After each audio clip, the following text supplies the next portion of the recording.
उठा लीजिए रमन जी। जी मैडम। हाँ बेटा बोलो। ठीक है मैं ले आऊंगा। क्या हुआ? गुड्डी का फोन था मैडम। वो क्या है कि घर पे बिजली पहुंच जाती है ना, तो इमरजेंसी लाइट की बैटरी लाने के लिए कह रही थी। दिन में 14 घंटे पढ़ाई करती है और कहती है अपने परिवार से एक डॉक्टर तो निकलना चाहिए ना।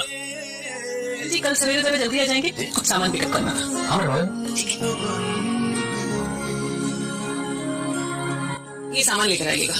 वो मिठाई वाली दुकान याद है? जी मैडम। मिठाइयाँ वहीं से लाइएगा। जी मैडम याद है, मैं सब ले आऊंगा।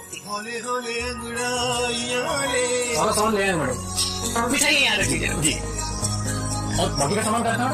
आपके घर में रमन जी। जी। हमारे परिवार से एक तो डॉक्टर निकलनी चाहिए ना।